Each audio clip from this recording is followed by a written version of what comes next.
I wanted to share my childhood that you and I went over a little bit. I want to help people because I don't care who you are, what part you're at in your life. We all have issues that we're dealing with. So I wanted to share my childhood, and then I wanted to share, the addictions that I had when I was younger. I had an issue with alcohol. I got addicted to betting sports, and then later on in my life, as I became more mature and I was able to overcome those things, I got in business. I've been successful with that. And, I've become a fairly successful sports bettor. So, and then I went to prison, which I had to share that experience because when I went into prison, there was only one positive thing that came out of that, Joe. I mentored around 24 men. And some of these men have been in prison 20, 25 years. And it really opened my eyes. Every time there was a visitation where I was at in prison, I had someone who visited me. 60% of the people in prison never get a visit. But these men that I mentored, not a one of them wanted to go back to prison. But I spent a lot of one-on-one time with them, and the closer they would get to release, the more apprehensive they became. I mean, tough guys, ripped guys that had been in prison 20, 25 years, they would become very emotional. They didn't want to go back to prison, but they knew they were probably going to come back to prison because they had no way to earn a living. The only thing they'd learned in prison was how to become a better criminal. And, they were going to get out. While they were in the halfway house, they were going to get a job someplace making minimum wage. But as soon as that was over, they had to do something to feed their families. And they had no job skill set. So when I got out of prison, I knew I had to try to do something about that, okay? And so I got involved with Harry Reid when I originally got out of prison, former senator from Nevada, former majority leader. And I got involved with Harry because clearly Democrats are in power, and I wanted to put vocational schools in the federal prisons. And I was willing to put up some of my money initially to get it started. And unfortunately, Senator Reid he passed away before we were able to get anything done. Well, a former sheriff in Las Vegas, Bill Young, he told me, he said, Bill, the best reentry program in the United States, it's in Las Vegas. He said, it's called Hope for Prisoners. I said, well, I never heard of it. He said, well, I want you to meet this guy that runs it.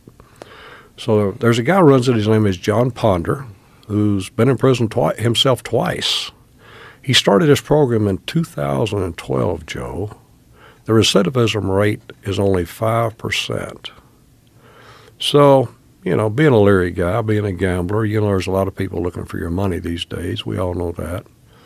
But I met with John Ponder and became really impressed with him. But the more I learned about him and the program and what he's done, I got superly impressed. And so my wife and I got more involved. We made some financial assistance available, and they were able to add to some of the things they were doing as far as, teaching and stuff. This is an 18-month program these people are in, by the way. And the first thing they do, almost every one of these people have an issue with drugs. First thing they do is get them off of drugs. Second thing they do, they get them right with their families. You got to be right with your family. And that's the reason this program works so good. And every month we have a graduation there. The graduation, Joe, is held at Metropolitan Police Headquarters in downtown Las Vegas. There's usually 50 to 75 police officers there. Come to find out, there's 200 police officers in Las Vegas Metro that are mentoring these people now. A typical graduation, you've got the mayor there, you've got the district attorney there, you've got a judge there, you've got the head of corrections for Nevada. Sometimes the governor's there if he's in town. And usually you got about 1,000 people there, friends, and you got a lot of mentors in the Las Vegas area that come. They come up and they receive their diplomas. And the second that's over, there's a job fair, and they all have jobs before they leave. And then in these graduations, they'll invariably always have someone who's been out of the program for a year or 2 years or 5 years. They'll come up and speak, and they'll talk about their life and how it changed their life. So the current governor we have, he was a former sheriff that was involved in this program. His name is Joe Lombardo. And so Joe recognized how important it is for these people to have a job skill set when they come out of prison also.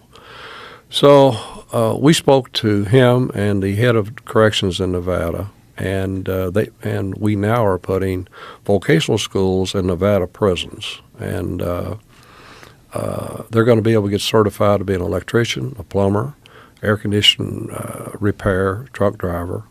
And when we decided to do this, of course, it takes money. There's another family in Las Vegas, the Engelstad family, and so they agreed to put up $2 million. Susan and I agreed to put up $2 million, and the state agreed to put up $1 million. So the night they made this announcement, I was asked to come and speak, and I got there, and there was another speaker. Her name was Alice Johnson. Do you know Alice Johnson? No. Alice Johnson is a lady that I was in prison at the time, but President Trump pardoned her, and he pardoned her because her case got brought to his attention by Kim Kardashian. And so Alice Johnson got up and spoke, and I was blown away with her, and I was blown away with her speech. I think she was from Mississippi, or Louisiana, one of the two. And she'd gone to prison for being, quote, a drug mule. And if I understood her correctly, and I think I did, I think her role as a drug mule was she was conveying messages between the guy selling drugs and the guy supplying drugs, and she was strictly on the phone conveying messages. Never touched a drug, never sold a drug. First time offense, they give her life in prison with no parole. Whoa. First time offense.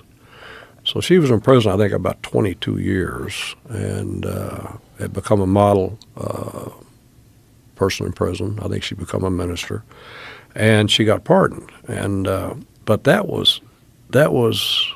went into either all or most of the prisons in the United States that night.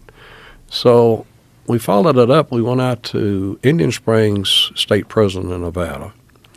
And we walked in the gymnasium. I was there with John Ponder and myself, and there's, 500, 600, 800 inmates there. And when we originally walked in, we started talking to them. You could kind of see, they were kind of disinterested. Some were listening, but most weren't.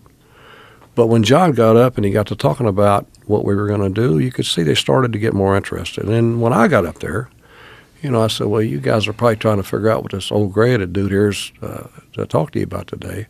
So I kind of explained to them while I was there what my background was,